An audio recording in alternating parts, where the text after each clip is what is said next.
வேறொரு சத்தம். பின்பு வேறொரு சத்தம் வானத்திலிருந்து உண்டாகக் கேட்டேன்.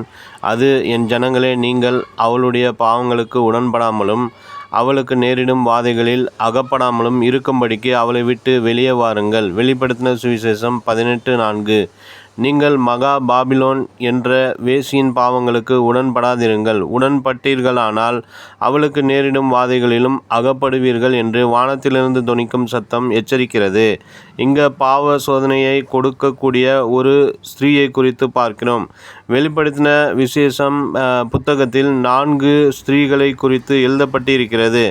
முதலாவது எசபேல். கர்த்தர் தியத்தீரா சபையை எச்சரிக்கும் போது, தன்னை தீர்க்கதரிசி என்று சொல்லுகிற எசபேல் என்னும் ஸ்திரீயானவள், என்னுடைய ஊழியக்காரர் வேசித்தனம் பண்ணவும் விக்கிரகங்களுக்கு படைத்தவைகளை புசிக்கவும் அவர்களுக்கு போதித்து அவர்களை வஞ்சிக்கும்படி நீ அவளுக்கு இடம் கொடுத்தாய்.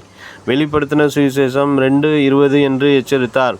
தன்னை ஒரு தீர்க்கதரிசியைப் போல காண்பிக்கும் பொருட்டு வேசித்தன ஆவியை பரப்பி விடுகிறவர்கள் ஆபத்தானவர்கள்.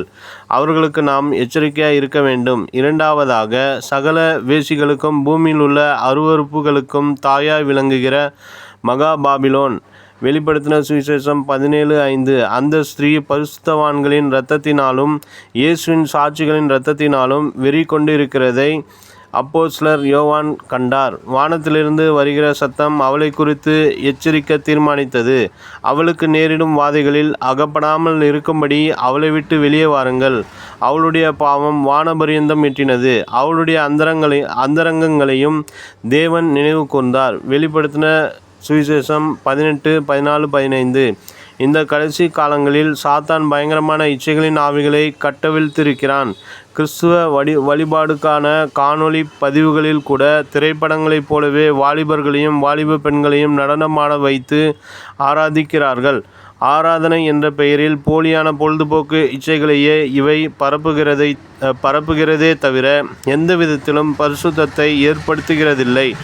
ஆகவே பாபிலோனிய ஸ்திரீயை விட்டு வெளியே வாருங்கள். மூன்றாவதாக, சூரியனை அணிந்திருந்த ஸ்திரீயை வெளிப்படுத்தின சுவிசேஷம் 12ஆம் அதிகாரத்தில் வாசிக்கிறோம்.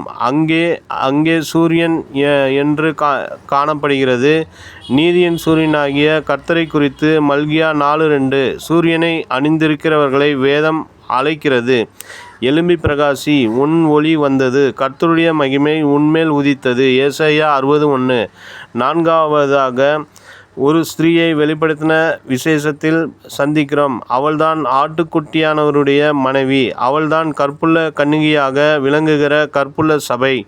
வெளிப்படுத்தின விசேஷத்தில் 19:7-9. தேவப்பிள்ளைகளே, கர்த்தரோடும் அவருடைய சபையோடும் இணைந்திருங்கள். அப்பொழுது அவருடைய வருகையில் நீங்கள் காணப்படுவது உறுதி.